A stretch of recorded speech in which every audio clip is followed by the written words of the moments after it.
Whether retirement is just around the corner or years away, John Bongiovanni, Lucas Slazak, and Adam Jack of Generational Wealth Management in Erie and Bradford are here for you. John, a Forbes-recognized best-in-state wealth advisor, Lucas and Adam provide customized investment advisory solutions and retirement planning services. Generational Wealth Management offers world-class investment services and internationally recognized insurance products from Northwestern Mutual, an industry leader. The Generational Wealth Management team provides a high level of expertise and service to their professional and business clients. Contact the Erie office at 814-651-0838 or the Bradford office at 814-368-4065 or check them out online at gwm.nm.com.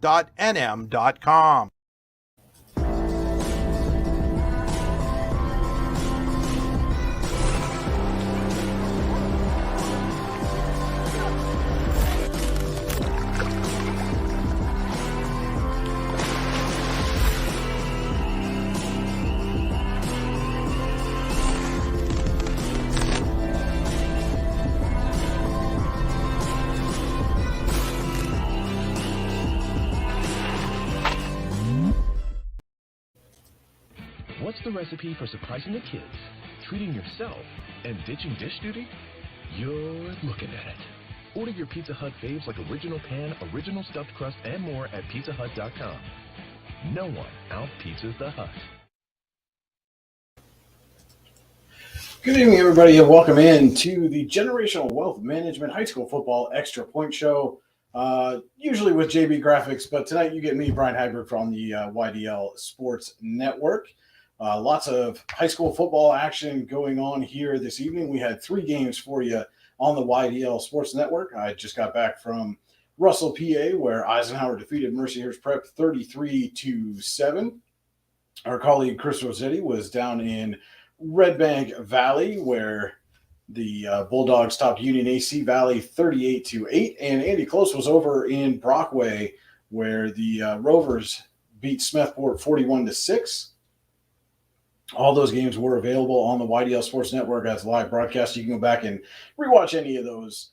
Missed anything or see anything that you missed while you were watching one of the other games. All good ball games for you here on the YDL Sports Network. And let's get right into our District 9 scores first.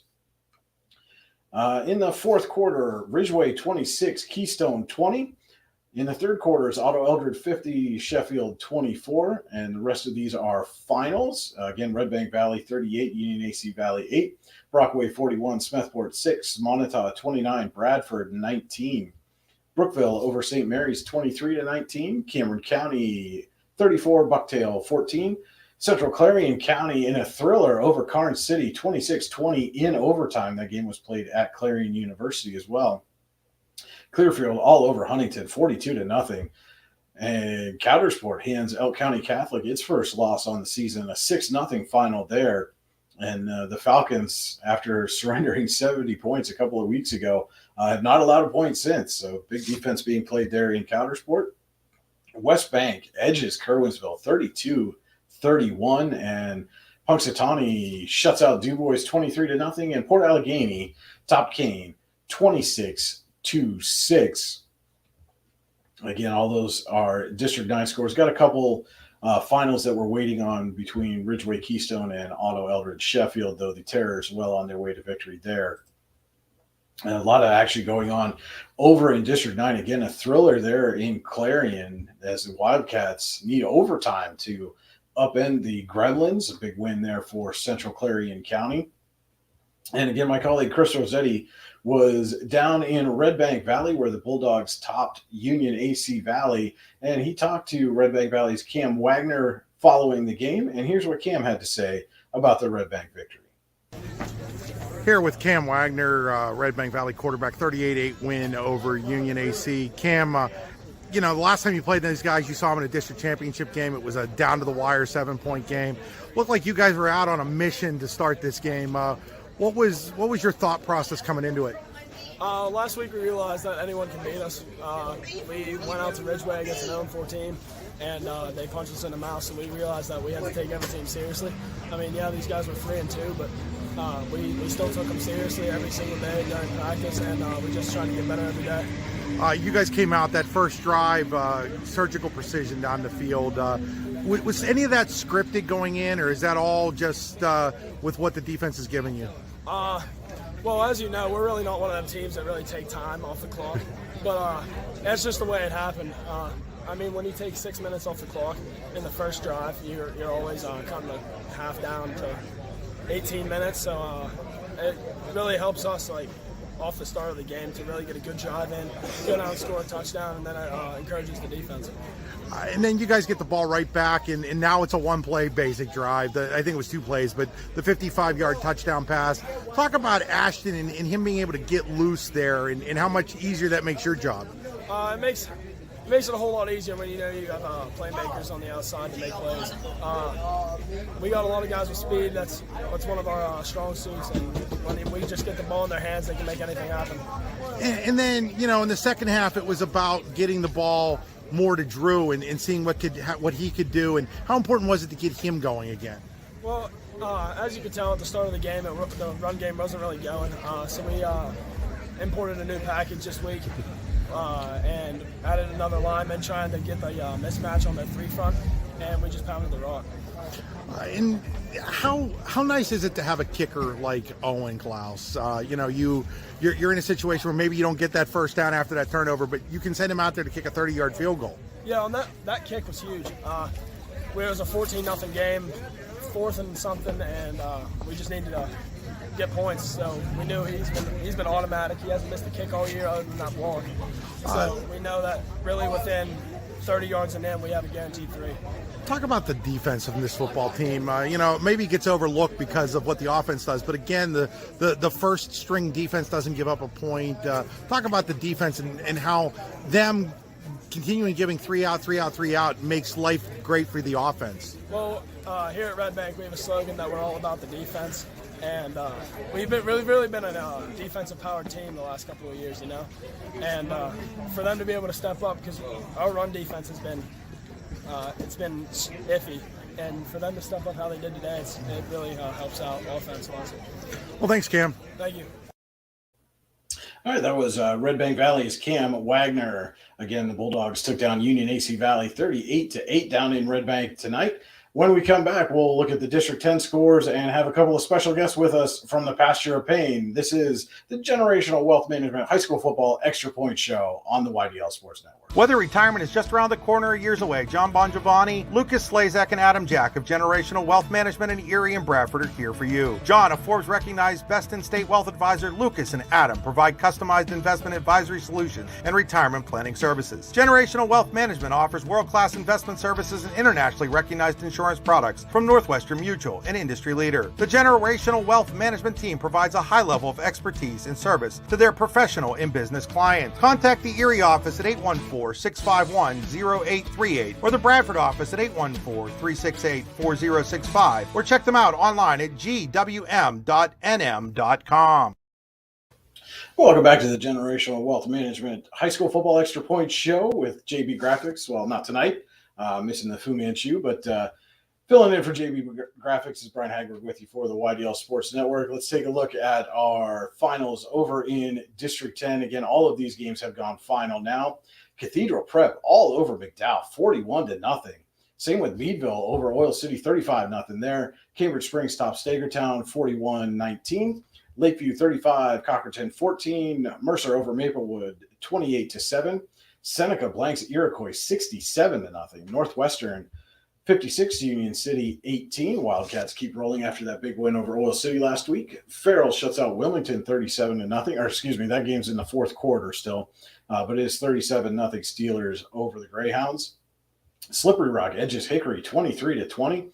And Sharpsville with a big win over Sharon 49-27. Titusville 27. Conneaut PA 0. Warren tops Franklin 36-7. Corey over Fairview 28-27. Big win there for the Beavers. Fort LaBeouf 36, Girard 7. General McLean tops Harbor Creek 35-14. Northeast over Conneaut, Ohio 14-6. Seneca Valley 42-7 and Euclid, Ohio 35, Erie 7. And then, of course, in the game that I had this evening, it was Eisenhower all over Mercyhurst Prep, 33-7. A couple of those Knights are joining us now. We've got Eisenhower's Sean Pascuzzi and Chris Bunk. I think you guys are muted. There we go. Now I think we can hear you. And guys, welcome into the show, and congratulations on a big win today. Thank you. Thank you for having us. Thank you. You guys really kind of got things started. You had a big hookup for a 50-yard pass play.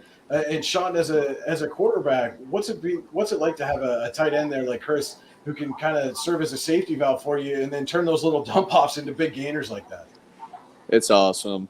Like, even if the medium routes and the deep routes are covered, I know I always have him underneath. So.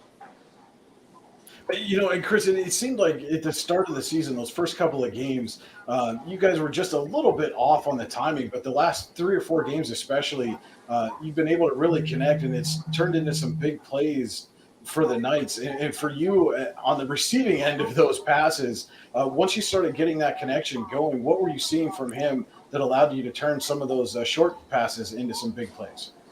Really, we were just trying to get on the same page. For the first few games, we were on the same page, but at practice, really trying to crack down and get on the same page. And I need to think catch before run, not run before catch. That was a big problem we had. So it was a lot on me. And you talk about the runs. Obviously, you guys offensively are going to lean on Benji Bauer. He had another huge night for you, almost 300 yards on the ground. Is this what you expected from your senior tailback coming into the season? I mean, he's just been plowing guys over left and right, but also running off some of those big chunk plays. I think he had 4 carries that went over 20 yards. People, when they talk about Benji, kind of talk about him more as, that kind of hard-nosed, ground out the yards type of runner, and he's really added some explosiveness this season. Yeah, in the offseason, he was working nonstop, so you could tell he really wanted it this season. So we could just tell that he was going to be an animal. Yeah, I second that. And then on the flip side, you guys have been so strong defensively. You held another, pretty prolific offense in Mercyhurst Prep to just 7 points. Were you a little surprised that they came out running the ball to start the game on that opening possession? Yeah, I really was. I thought they'd be throwing it just because our DBs haven't been their greatest. But our DBs really stepped up tonight and did a great job. I was really surprised they started out running. And Chris, for you as a defensive end, you were probably licking your chops a little bit. Finally got to play a team that likes to pass a little bit more than they run, right? Yeah, it was fun. And Sean, you come up, had a couple of big interceptions in the second half, really kind of turned the tide completely in your favor. That first one, it seemed like you were going just stride for stride with Elman down the middle of the field. What did you see on that allowed you to undercut that route and come up with the pick deep in your own territory? Well, we were in cover 3, and luckily I heard my corner saying in and in. So I kind of just drifted back there, saw the ball come up, and just went after it. And you guys started that drive. Was your first possession in the second half. You start on your own 5-yard line. You go 95 yards in 18 plays, chew up almost 8 minutes of game clock. When your offense is rolling like that, it seemed like you were kind of able to do pretty much whatever you wanted at will. When you get in the huddle, do you know? Oh, there you go, Doc. Make sure you hold on to the phone. No fumbles tonight on the post-game show, all right? But when you get in the huddle, you had come in to have a drive like that really kind of almost put the game away for you. What are you guys talking about on the sidelines, and what kind of things are you seeing that's allowing your offense to click that well? The guys up in the box, I mean, they're letting Coach know every single thing that's happening down on the field, and Coach is putting it back at us. So just everyone's really clicking together to just score. And let's talk about the opening kickoff there for a second. One of those things you don't see often. It looked like you were about to really break one loose there, Sean, and then Mercyhurst was able. It seemed like he just kind of reached around and hugged your arm and pulled the ball away. Is that how it kind of went down on that opening kickoff, or what happened there?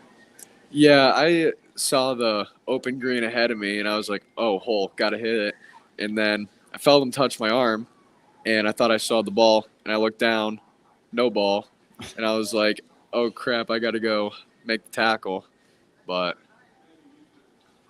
so I mean, obviously you kind of have an inauspicious way to start the game, but then defensively you guys hold them to a stop on fourth down deep in your own territory. You march right down the field and score, and then you come up with 2 interceptions of your own later in the game. That's got to make you feel good later in the game to come up with some turnovers for your end, kind of atone for that early miscue, right? Yeah, definitely. And looking ahead, you guys really have kind of weathered this early part of the most challenging part of your schedule really, really well. It come out, had a big win over Seneca, and now you get another one over Mercyhurst Prep. And looking ahead, how do you guys kind of carry this momentum forward? And what do you need to do to keep getting better? I mean, you guys are almost firing on all cylinders right now as a team. What do you got to do to keep getting better as the season moves on? We just got to keep working hard at practice and like putting the time in the film. Just keep pushing each other. All right, Eisenhower's Chris Bunk and Sean Pascuzzi, big win over Mercyhurst Prep, 33-7 tonight. You guys hooked up, had your first touchdown of the season, Chris. Congratulations on that one. A little dump off pass there from Sean, and we certainly expect we'll see more of those as the season progresses. But congratulations again, guys, and thanks for coming on. Thank you. All right, that was Eisenhower's Chris Bunk and Sean Pascuzzi. Another big win for the Knights here tonight over Mercyhurst Prep. And we're going to take a quick break. We'll be back with more of the Generational Wealth Management High School Football Extra Point Show on the YDL Sports Network.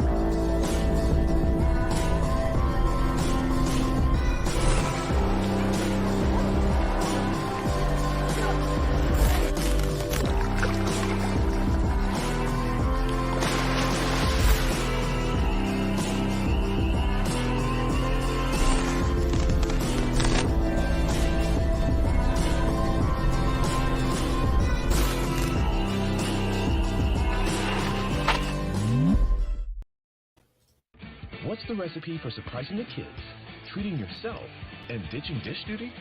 You're looking at it. Order your Pizza Hut faves like original pan, original stuffed crust, and more at pizzahut.com. No one out-pizzas the Hut. And we're back here on the Generational Wealth Management High School Football Extra Point Show. Looking back over in District 9 now, this game has gone final. Ridgeway 26, Keystone 7. Big win for the Elkers tonight over Keystone. Last report still Otto Eldred 50, Sheffield 24 in the third quarter. In other District 9 action, Red Bank Valley 38, Union AC Valley 8, Brockway 41, Smethport 6. We're going to be having a player interview coming from Brockway here very shortly, I've just been told. Also, Montauk 29, Bradford 19, Brookville, Edges St. Mary's 22-19, Cameron County over Bucktail 34-14, Central Clarion County with an overtime win over Karnes City 26-20, Clearfield blanks Huntington 42-0. Coudersport hands Elk County Catholic its first loss of the season 6-0.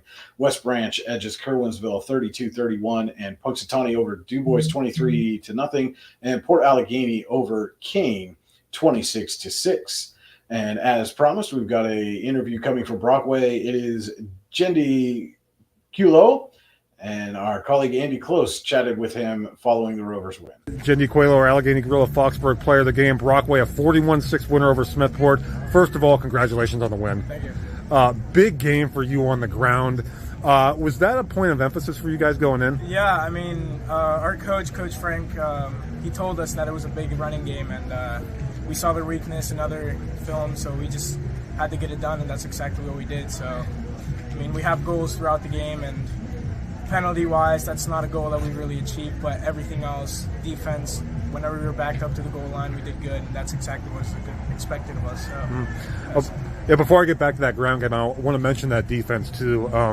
You gave up the one touchdown there late in the first half, but otherwise, you guys pretty much shut them down. Yes, sir. I mean, again, it shouldn't have been a touchdown, but some stuff like that happens. You just got to just build on it again. I mean, you always want to get, of course, whatever you get to nothing, you want to win like with no scores whatsoever. Sure. How about your offensive line?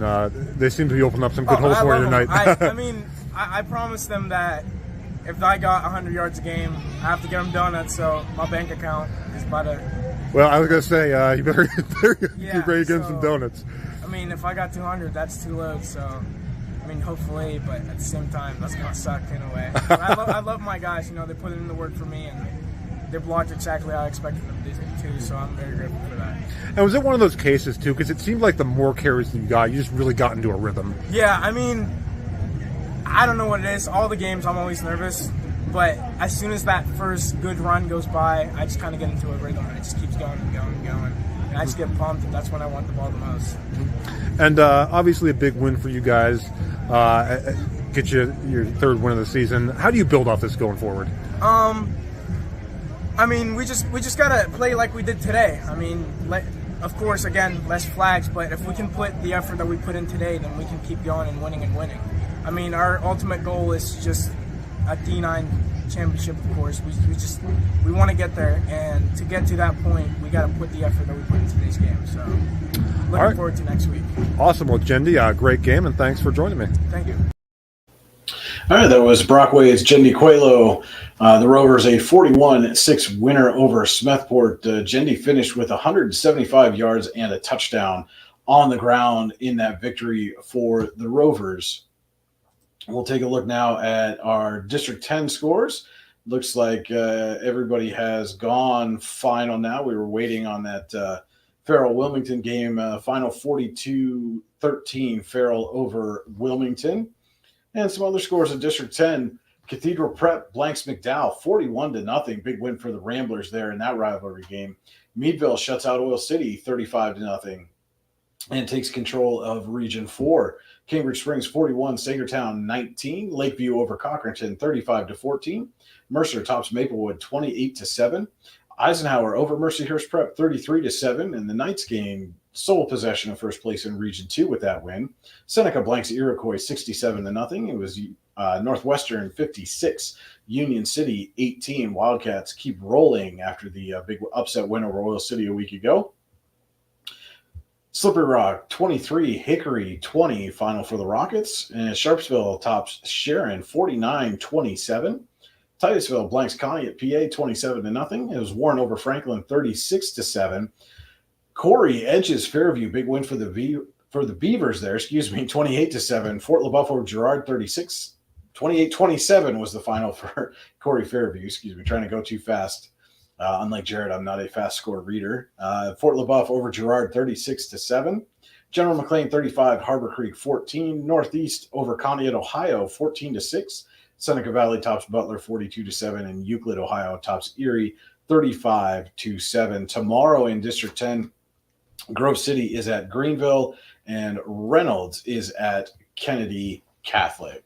And with that, we're going to step aside for just a minute. This is the Generational Wealth Management High School Football Extra Point Show on the YDL Sports Network. Whether retirement is just around the corner or years away, John Bongiovanni, Lucas Slazak, and Adam Jack of Generational Wealth Management in Erie and Bradford are here for you. John, a Forbes-recognized best-in-state wealth advisor, Lucas and Adam provide customized investment advisory solutions and retirement planning services. Generational Wealth Management offers world-class investment services and internationally recognized insurance products from Northwestern Mutual, an industry leader. The Generational Wealth Management team provides a high level of expertise and service to their professional and business clients. Contact the Erie office at 814-651-0838 or the Bradford office at 814-368-4065 or check them out online at gwm.nm.com.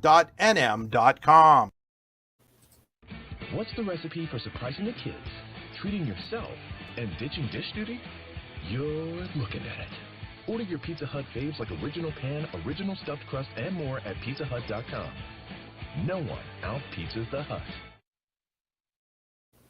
Back here on the Generational Wealth Management High School Football Extra Point Show on the YDL Sports Network. Brian Hagberg filling in for JB Graphics tonight.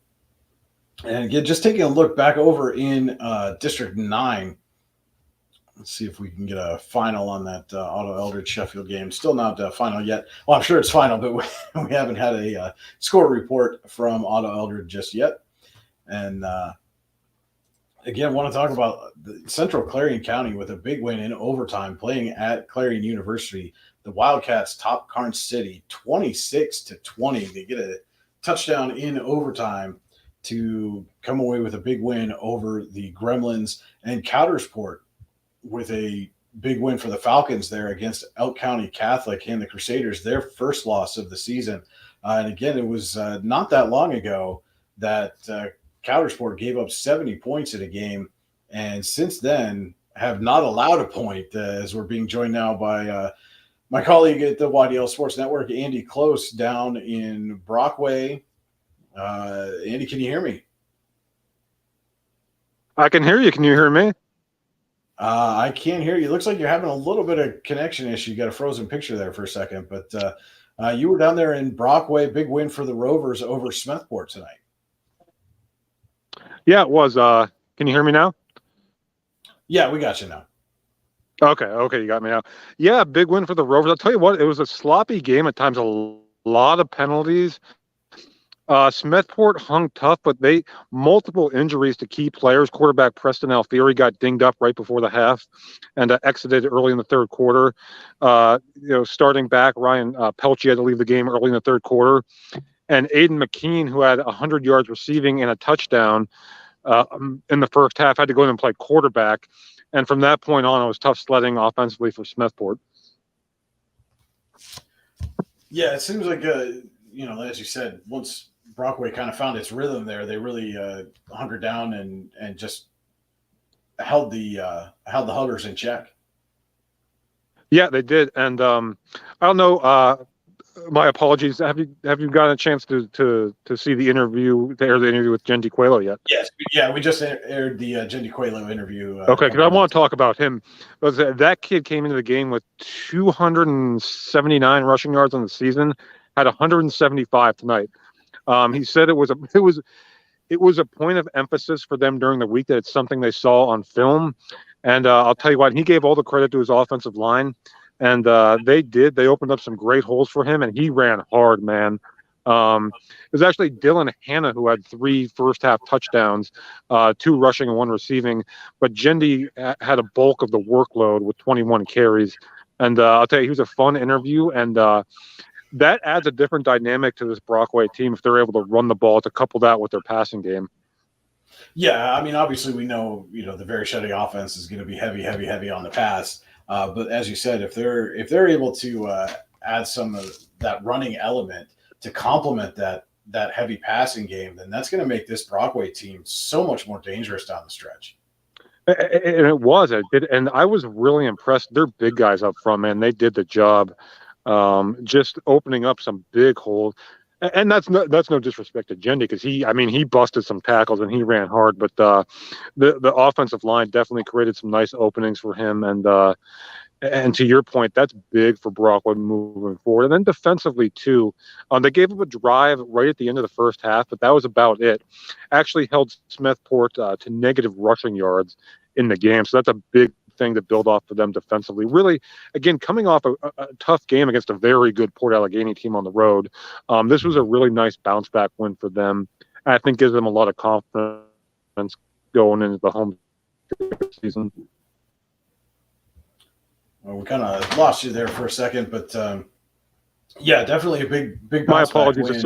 My service isn't too great here, but I wanted to hop on with you. Yeah, and did want to mention a couple of things with you, just because we talked about this earlier in the day. I don't know if you saw all of these finals yet, but you had that big win there for Brockway, bounce back win for the Rovers over Smethport. Over in District 10, a couple of surprising, not necessarily that the teams won, but the final scores. I mean, Cathedral Prep just manhandled McDowell tonight, 41-0, and Meadville shuts out Oil City 35-0.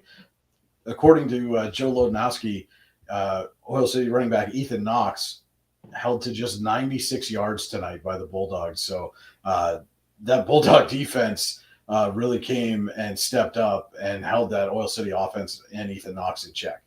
Yeah, and again, Ethan Knox is making headlines not just for us, but regionally and nationally, coming in leading the nation in rushing. And Meadville, kids, they hear things and they see what's going on.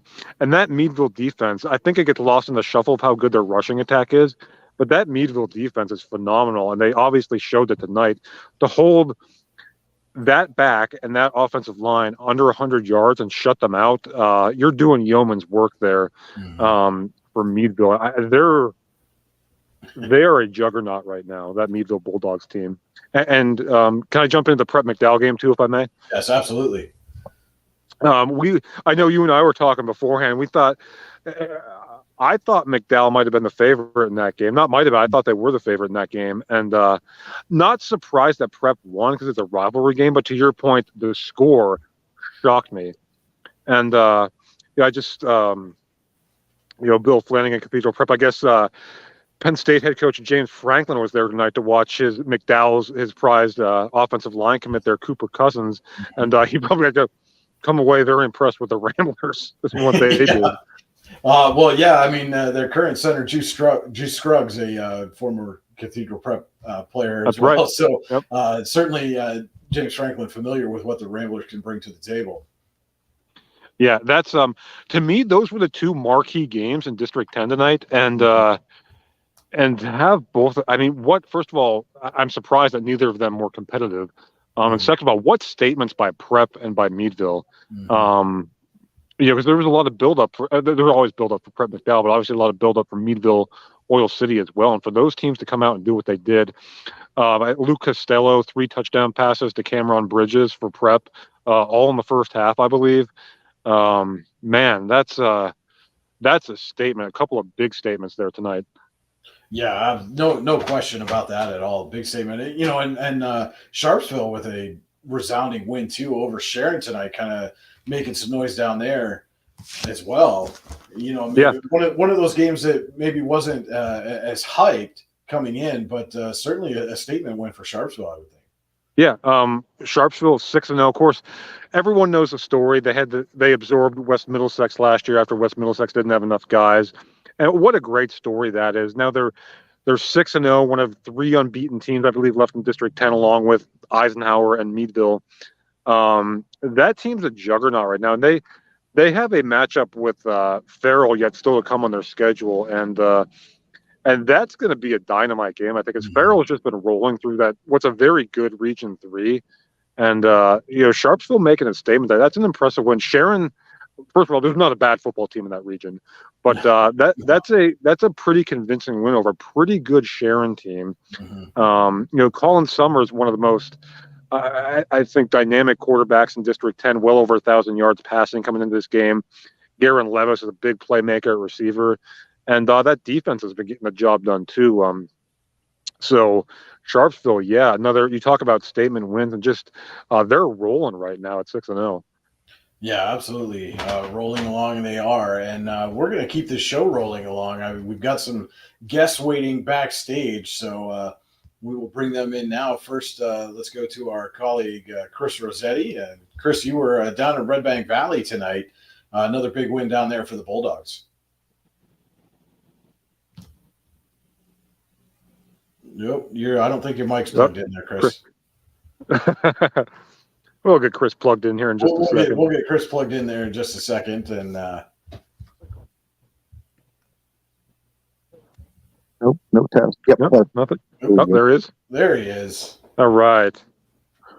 All right. We good now, guys? Can you hear me? We're good. We can hear you loud and clear. Tell us all about Red Bank. Well, before we get into Red Bank, I want to bring in Ryan Hummel right now. We don't want to keep Ryan waiting too long, but I want to bring Ryan in. Ryan, Central Clarion running back, game-winning touchdown in overtime, and the Wildcat, almost called them the Bobcats again. The Wildcats defeat Karn City 26-20. First of all, Ryan, congratulations on the win.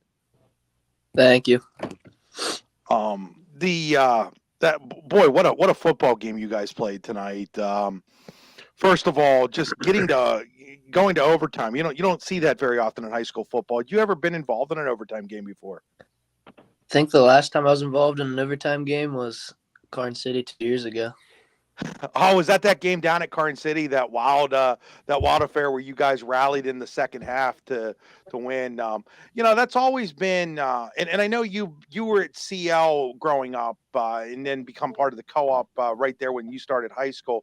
But that that rivalry between Karn City and Clarion for years was deeply seated and always close games and always tough games. And it's just seemed to have carried over with the Central Clarion Co-op now. And you guys aren't like traditional like neighborhood rivals, but that's a pretty big rivalry game for you, isn't it? Yeah, coming into the game, Coach Egg really wanted to win the game, and we ended up pulling out with it. Talk a little bit about overtime. You go to overtime. You guys win the toss. You go on defense. They fumble the football away. Talk a little bit about how your defense continues to find ways to create turnovers. It's all about heart. We all have heart. We all want to win. We just go out there and give it our best. And then in overtime for you guys offensively, it didn't start out great. You guys went backwards, I think, or didn't go anywhere. And then talk a little bit about your game-winning play and what the call was and what you saw. Yeah, Coach called a 36 power, and I wasn't quite sure what to do, so I asked Jace Ferguson, and then just saw the hole open up from our line. We have a great line. It opened up a great hole for me to score. Well, what's the feeling like when you hit the end zone in a situation like that? It felt amazing. You're not playing a lot of offense because for people who don't know, Ryan has a knee injury and he's gutting it out, playing a lot of defense, hasn't played as much on offense, but it seems like in key situations this year, they're putting you in over there. Talk about, first of all, why you felt it was important to play through the injury and then some of the things that, some of the sacrifices you've made because of it. Yeah, football's been my favorite sport ever since I was a little kid growing up, and it's my senior season, so I wasn't going to give that up over a knee injury. You guys are 6-0 right now. Chances are you're going to meet this Karn City team again for a district title. But did you foresee being 6-0 at this point in the season? Yeah, kind of, but I'm really happy we are. What is it that has made this team gel this season? Just our love for the game. Everybody on the team wants to go out every week and win, pull out, do the best they can. Guys, do you have anything for Ryan? No, Ryan, I'm just not a question per se, but just as a player many moons ago playing in an overtime game, there's nothing like it. Congratulations to you and your teammates. That's an unbelievable feeling. Thank you. Well, Ryan, thanks for joining us tonight. Really appreciate a few minutes of your time. Yep, thanks for having me.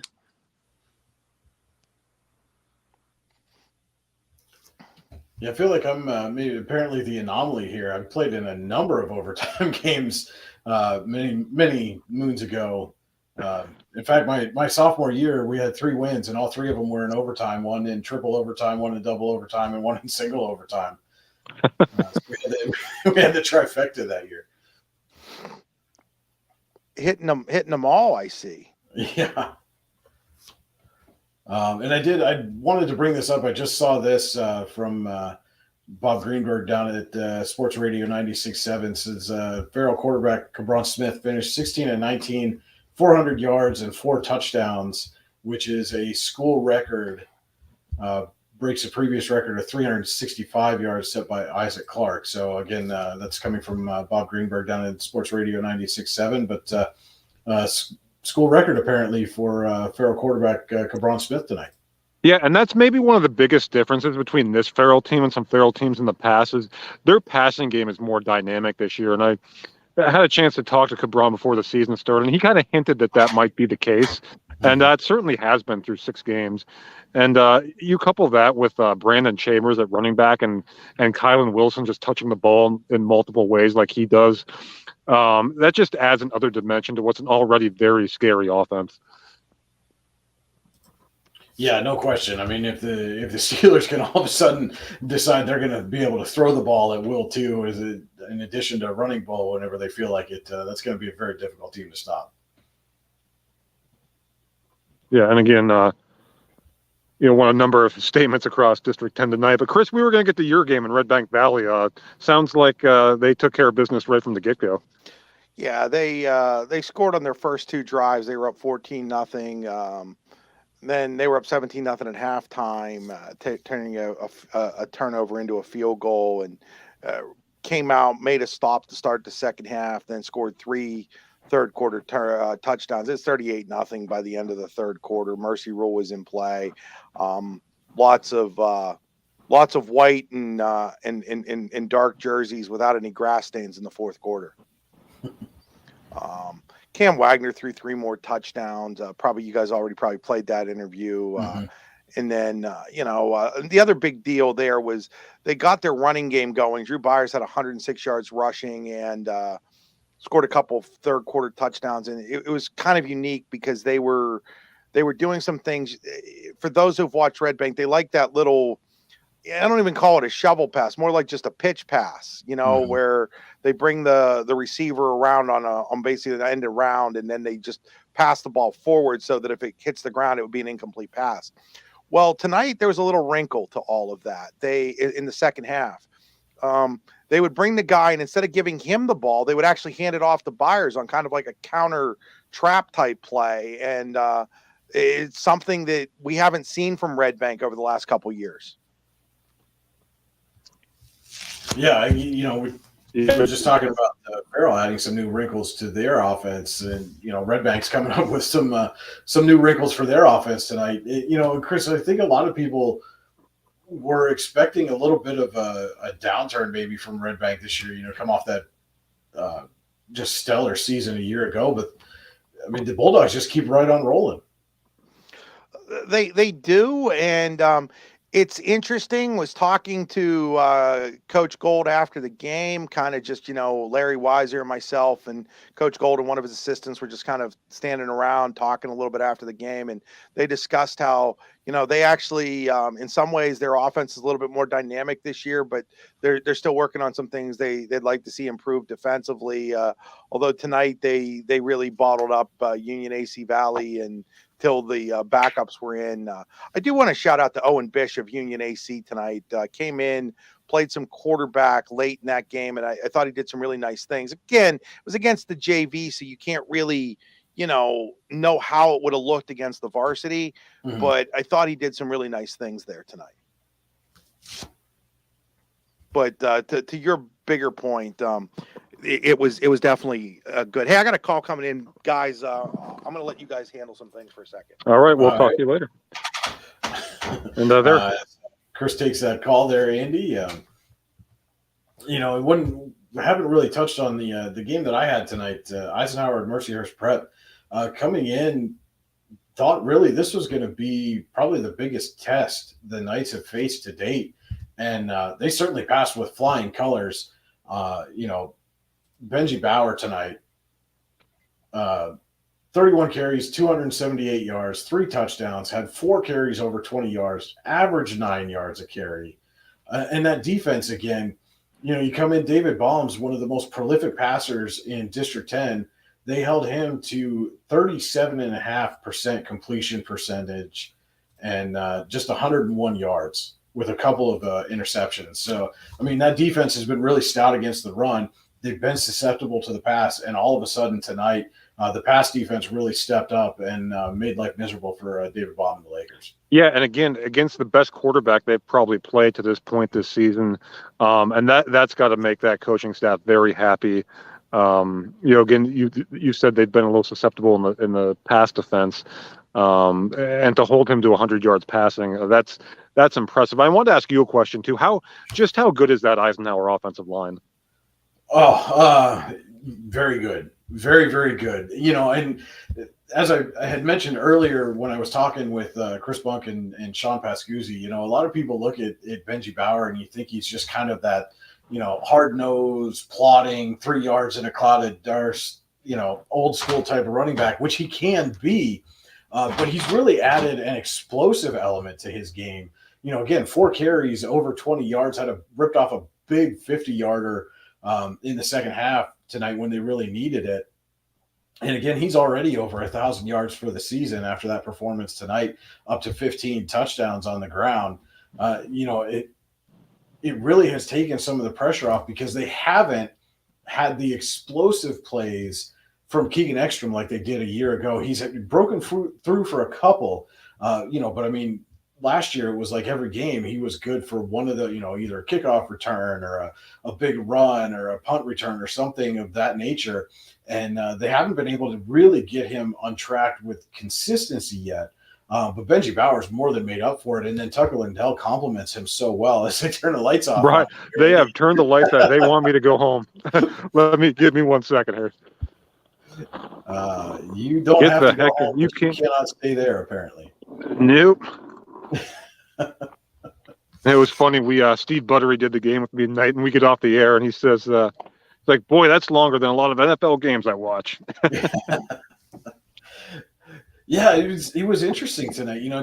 The first quarter in my game felt like it went fairly quickly, and then all of a sudden the game kind of slowed down, and we weren't out of there till almost 9:30. That's weird how that can happen sometimes in some of these ball games where it feels like it's going quick or it feels like it's going slow, and then all of a sudden something flips and you got the opposite. Yeah, and that just happens sometimes. But I'm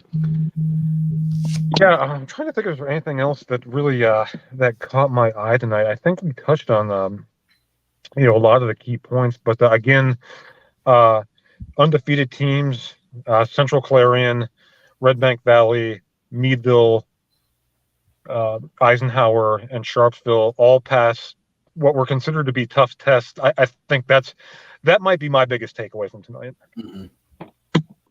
Yeah, but pass those tough tests and pass them emphatically.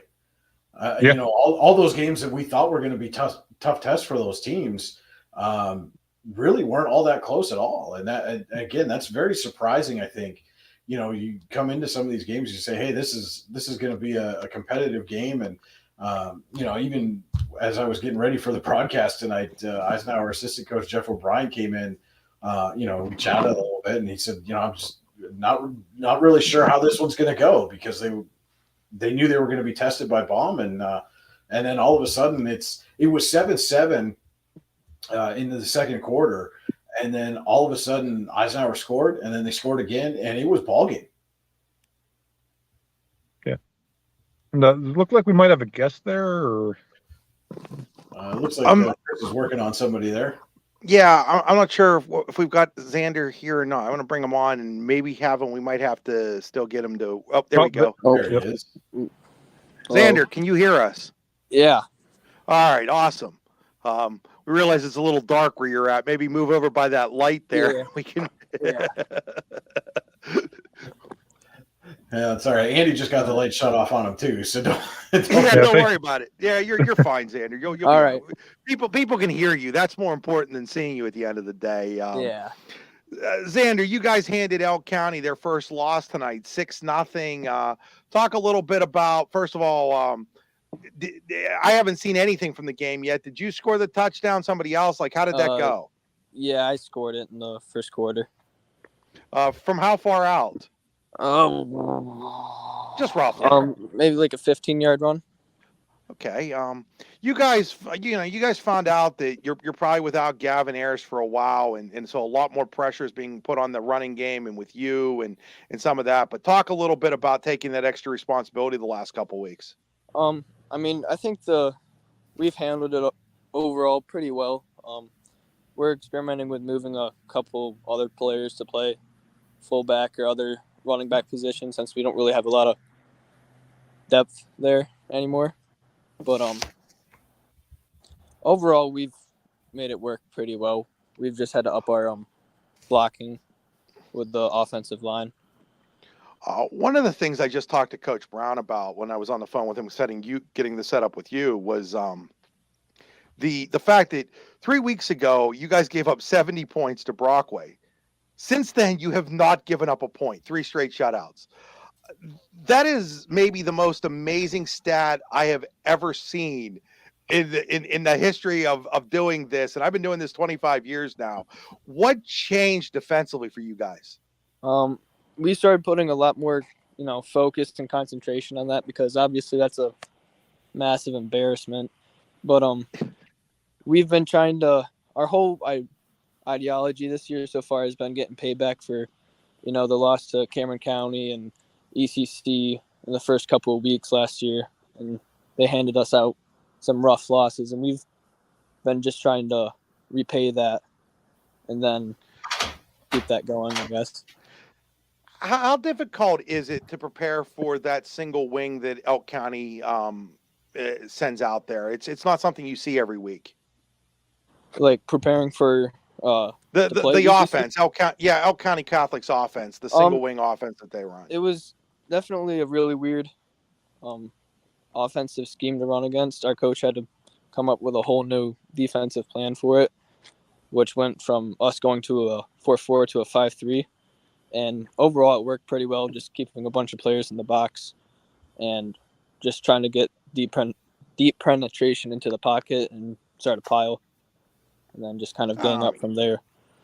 Obviously a really important win for you guys. Things didn't maybe start out the way you wanted to, but now you guys seem to be on a little bit of a roll.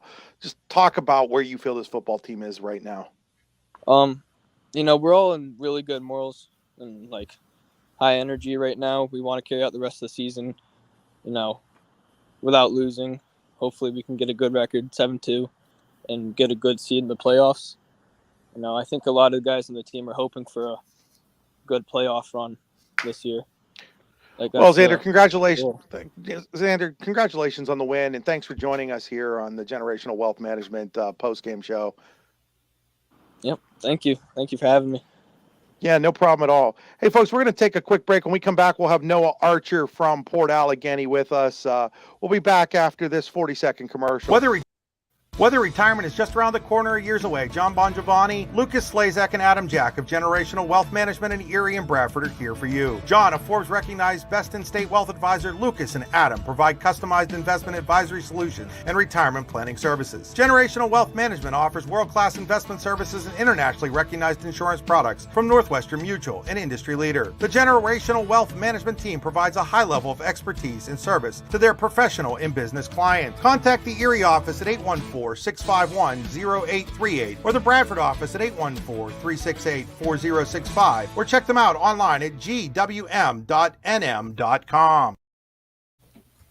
Okay, I'm going to let you guys go ahead and take Noah. They've turned the lights off on me here in Brockway, so I'm going to get on my way, I think. All right, well, safe travels, Andy. Thank you, guys. Thanks, Andy. So we're going to bring in Noah Archer now of Port Allegany. The Gators tonight, victorious 26-6 over Kane, and Noah is going to join us here. Hey, Noah, how are you doing? Pretty good. How are you guys? Good. Congratulations on the win. Thank you very much. Things started out a little slower maybe for you guys tonight than maybe you would have liked, but just talk about what Kane was doing to kind of slow you guys down a little bit in the first half. Yeah, every game this season we've kind of come out a little slow on the offensive end. Defensively, we've been pretty good, but I feel like it was just getting that run game going early on. Their linebackers are doing a good job of blitzing and blowing things up. So, yeah, that's kind of what it was about. We had to get in a rhythm, and it just took a little bit of time to do that. Sorry there. I was No, it's okay. was texting.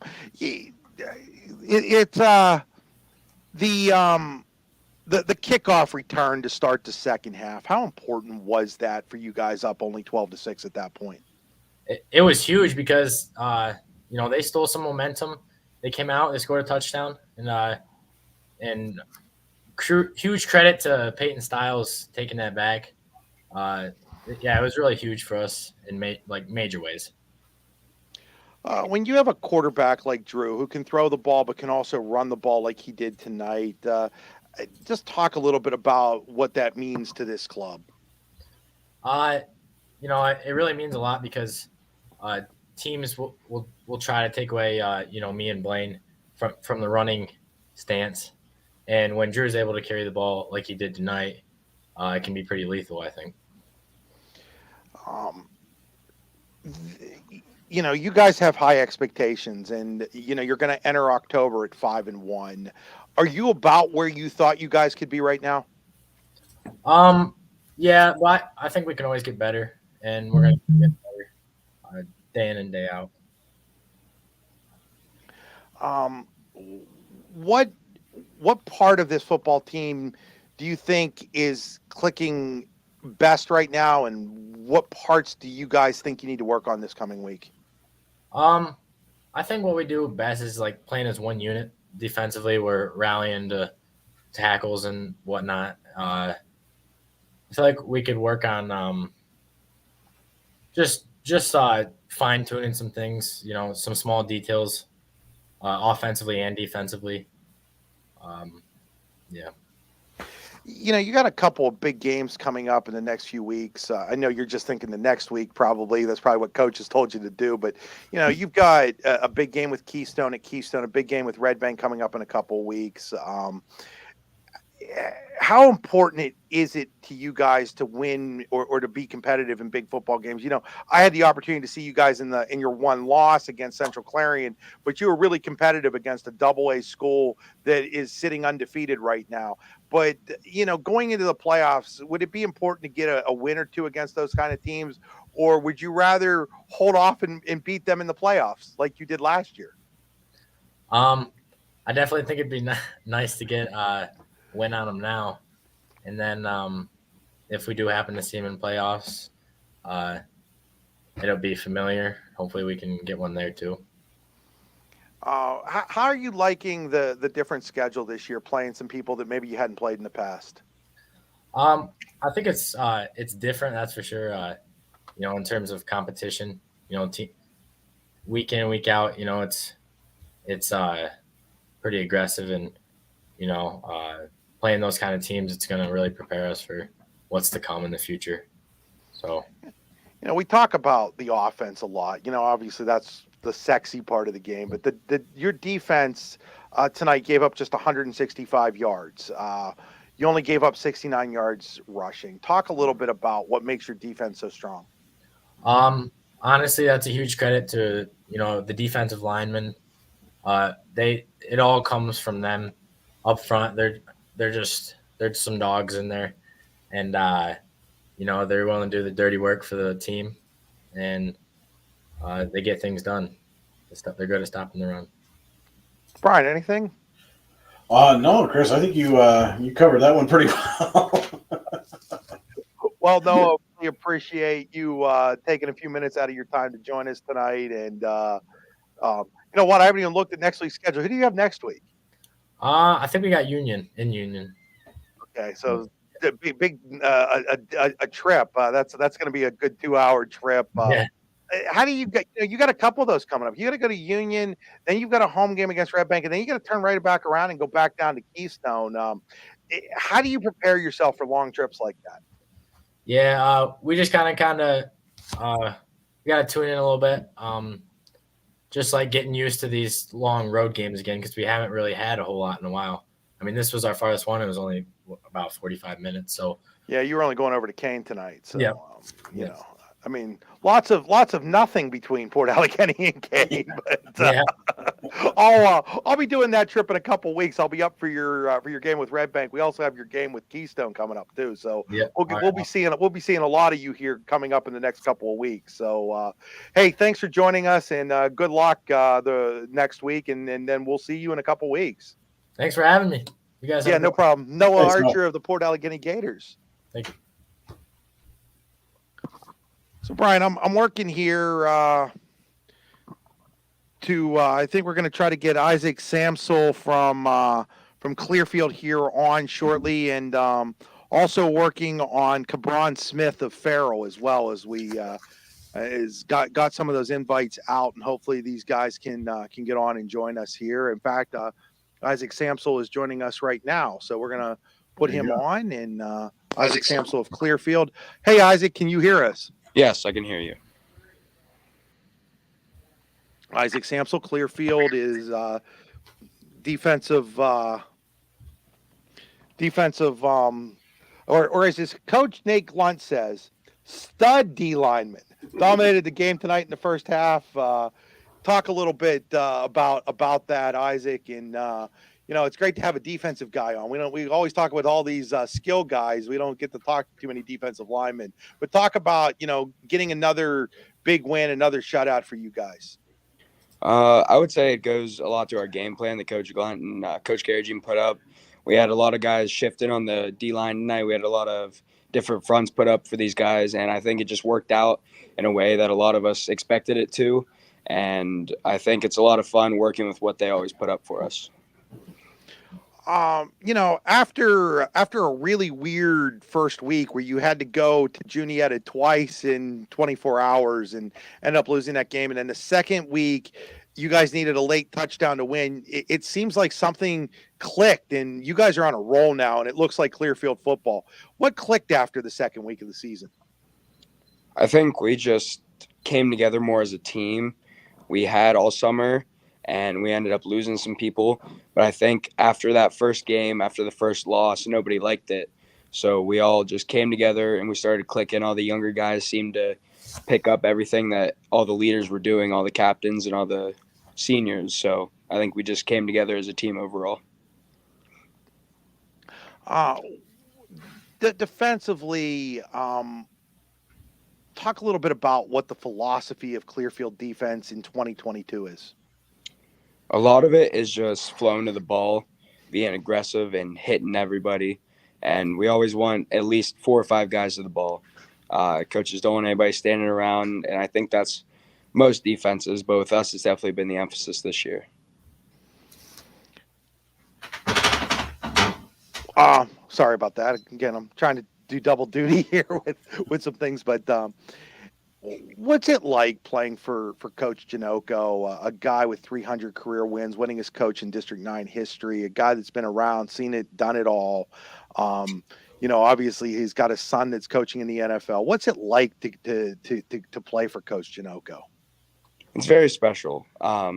He's a great guy other than coaching. He makes sure you're good, and he likes being around the sport. He likes being around the kids. So it's very special. It's more of like a father figure as a coach whenever it comes to everything. But whenever it's game time, he is a coach. But it's great playing under him. And then playing for Coach Glunt, I've gotten to know Nate through not just football, but also as the head basketball coach at Clearfield. What's it like playing for Coach Glunt? In fact, Coach Glunt and I had a heck of a conversation at 7:30 this morning, believe it or not. It's awesome. He's very intense as a coach. He's usually yelling or clapping, but whenever I think we lost Isaac there for a minute. I think we lost him there for a second. There you go. You're back now. Okay, yeah.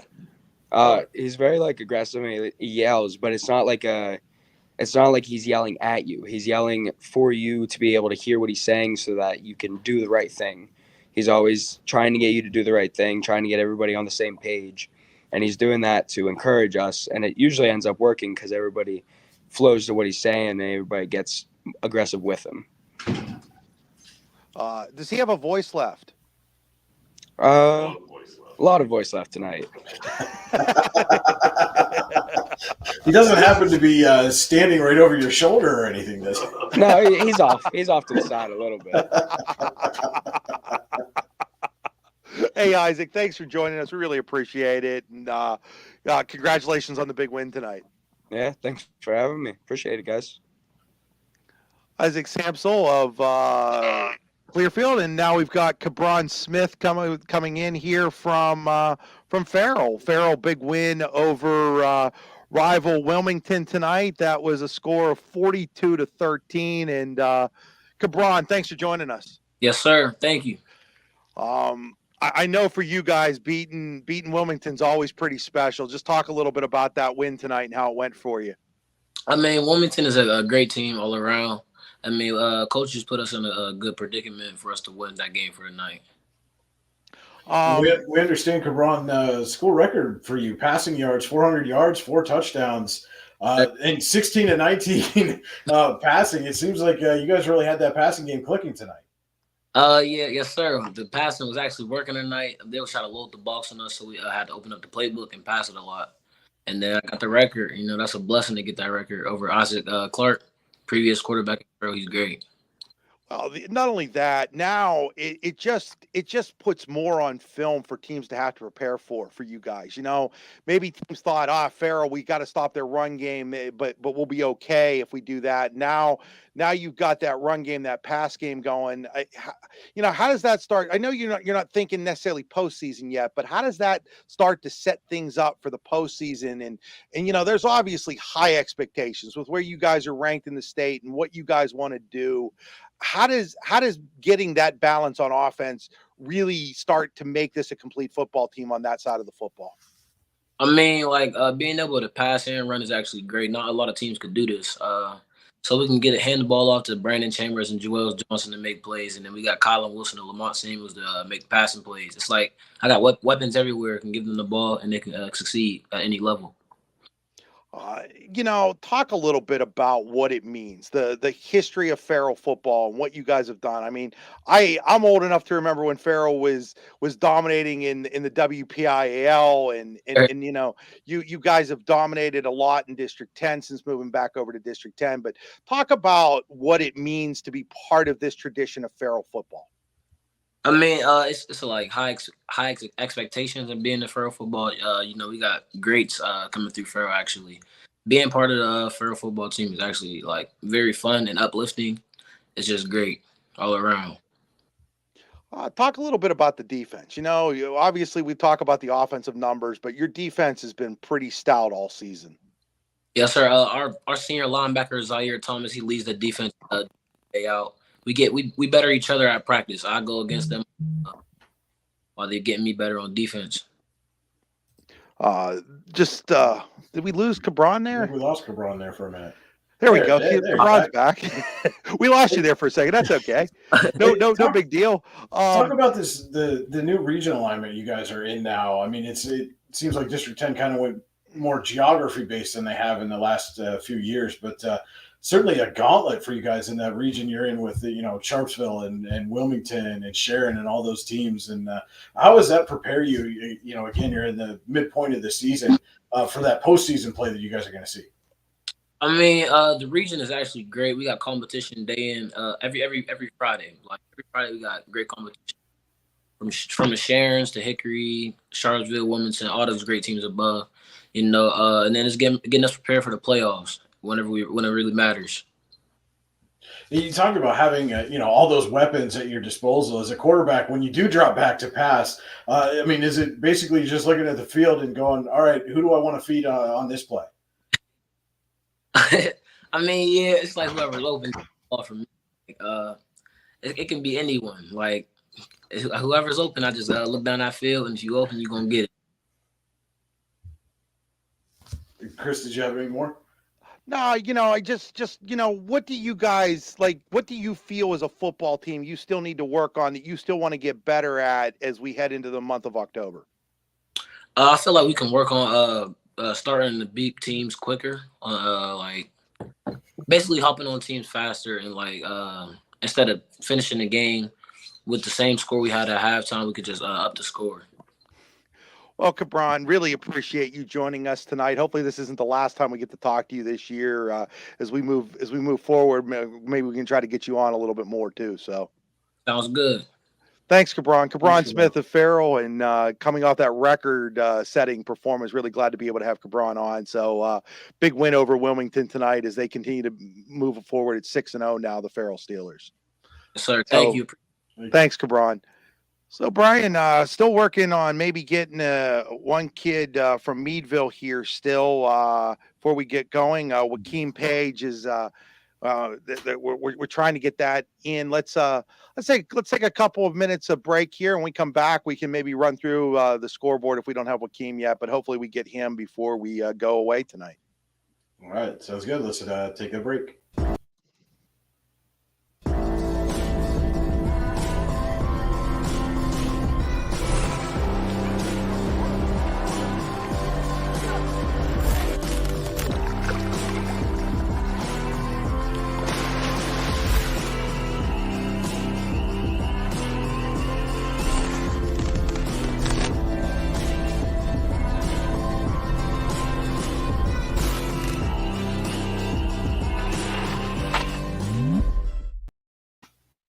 What's the recipe for surprising the kids, treating yourself, and ditching dish duty?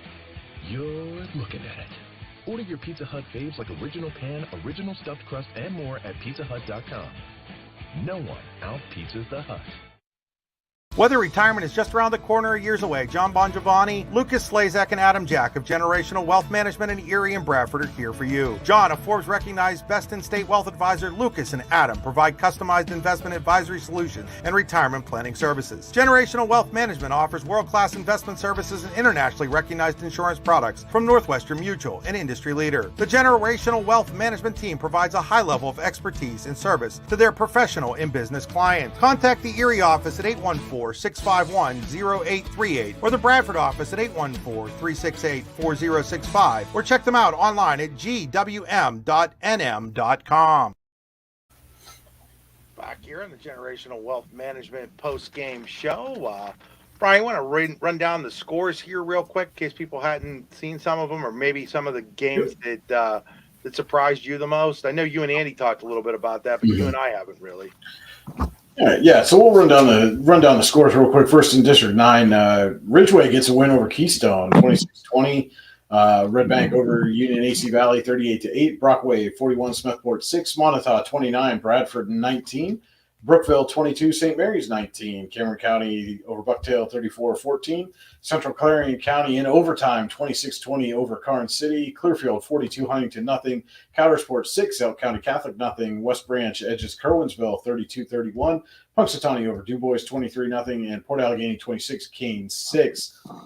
Really, Chris, in District 9, I think just, Coudersport with the big win over Elk County Catholic. And, we talked about earlier, you give up 70 3 weeks ago and then don't allow a point. I just, it's very.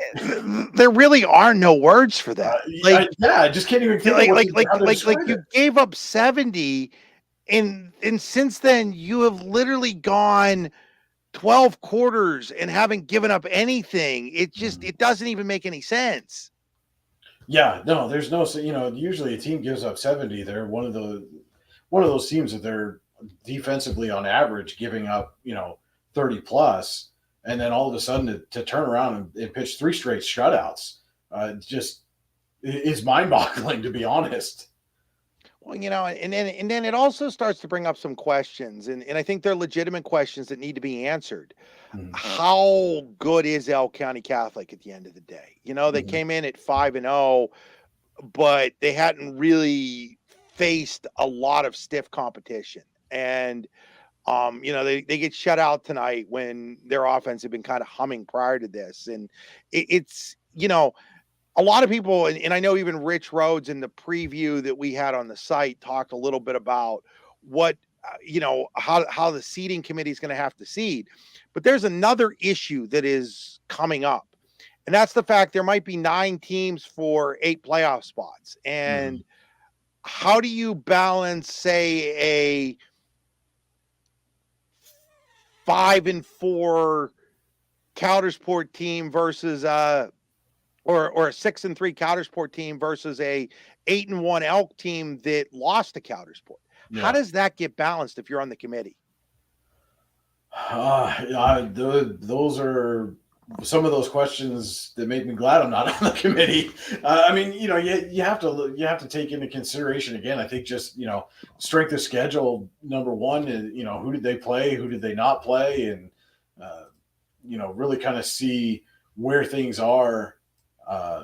From there, but like you said, that's and maybe it becomes a moot point at the end of the day. Maybe this is one of those things that sends Elk County down a couple loss road or something of that nature, and maybe it doesn't. And then maybe they have to answer that question.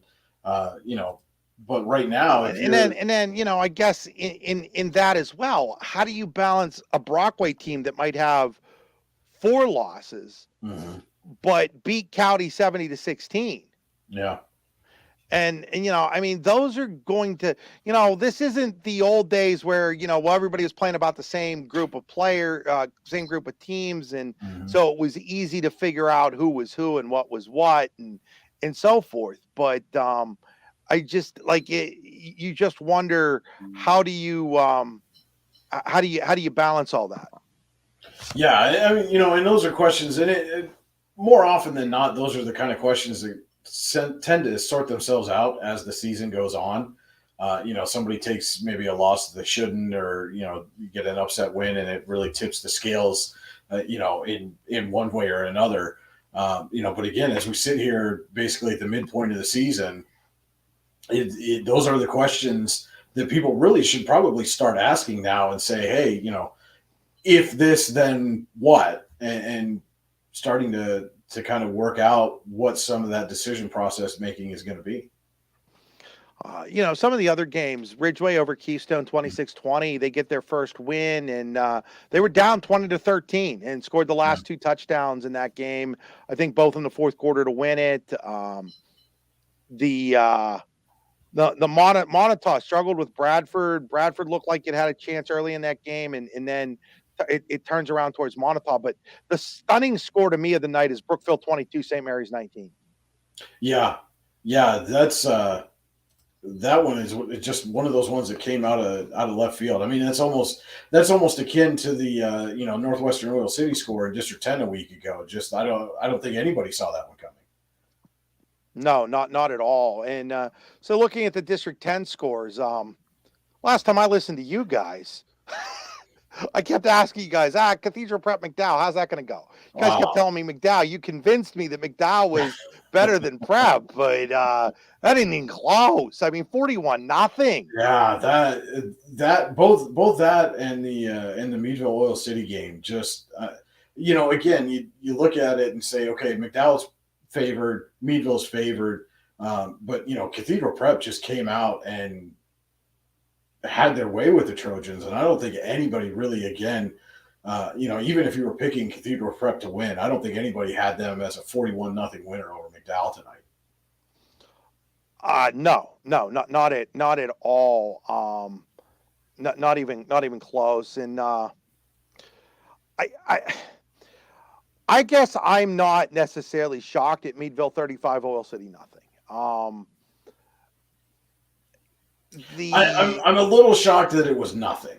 You figure with as prolific a scorer and a runner as he is, the chances of somebody like Knox just breaking one are usually pretty good. But I mean, they held him under 100 yards according to Joe Lodnowski tonight. So maybe we need to start talking about that Meadville defense a little bit more than we have been.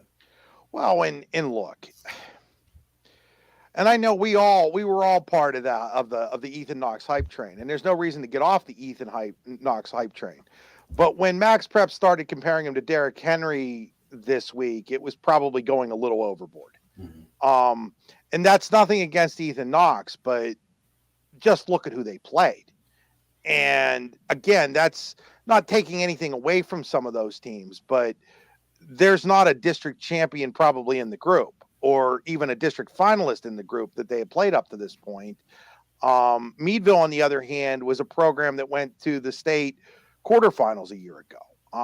And so I think you and I talked earlier today that we would see exactly where Ethan Knox was as a running back. And I think it was a little bit of coming back to earth, maybe closer to what he was. We talked about it last week with Joe on the show, about just how good you have to be a big time Division I or even Division II back. And and look, running for 96 yards is nothing to like be ashamed yeah. of. Well, yeah, we say that only 96 yards. Yeah, only 96 yards. But 96 yards isn't 400 yards. And I think that says it says a little bit of everything. I think you've got to tip your hat to the Meadville defense.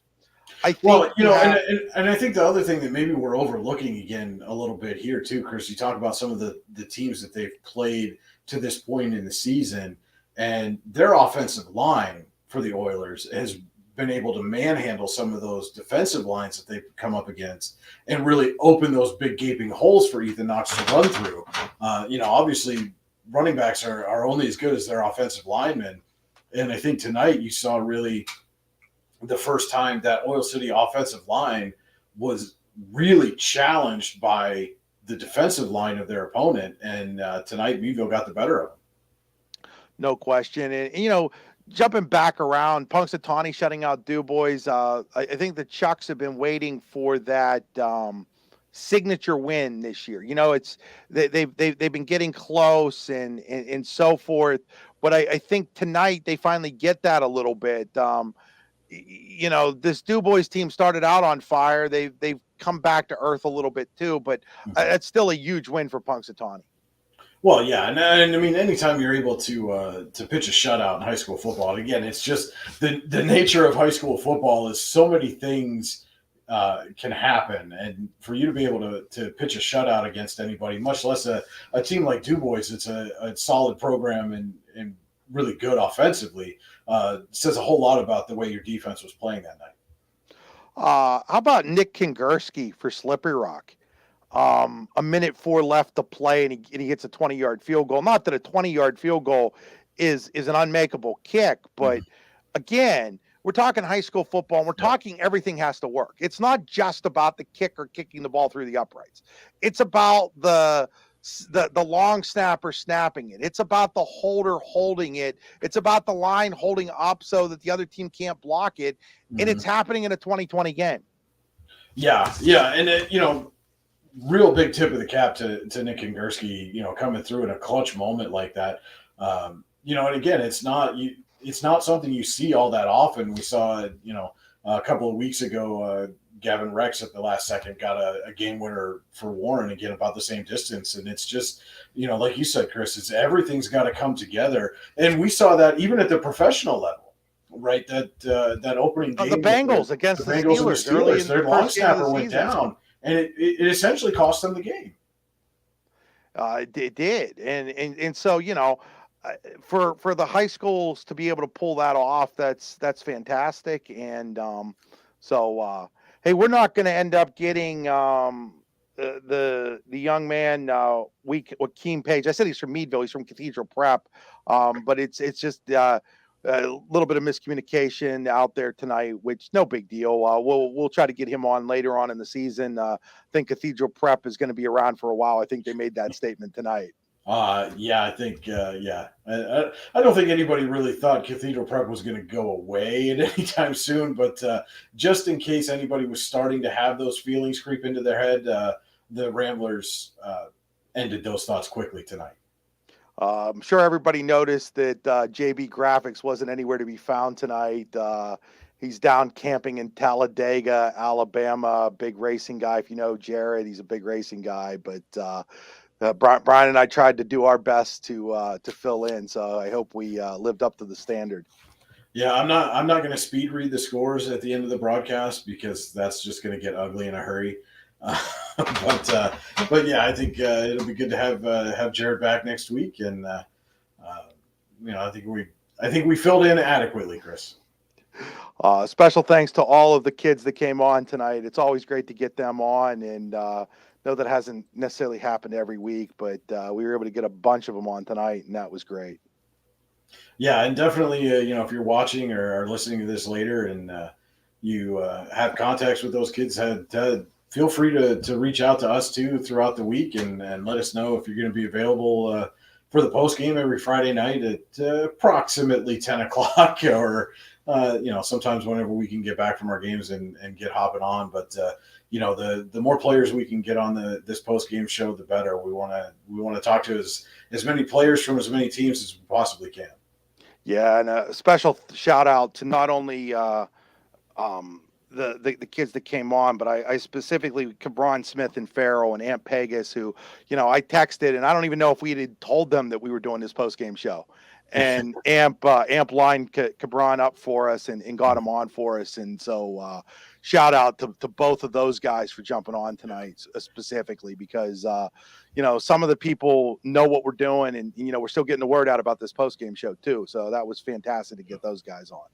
And a special shout out to Cabron again. Congratulations. A school record, 400 passing yards, had 4 touchdowns to go along with it. So congratulations again to Cabron as the Steelers just keep rolling. Yeah, and maybe he could try out for the Pittsburgh Steelers. Pittsburgh Steelers quarterback might not get 400 yards passing this year. Yeah, Brian's an Eagles fan. He doesn't care. It's rough to have those problems. Well, folks, thanks for joining us on another edition of the Generational Wealth Management post-game show. We'd say with JB Graphics, but since there was no JB Graphics tonight, he doesn't get that. No, we'll just call it with the YDL Sports Network tonight. How's that? There we go. So, folks, until next week, good night.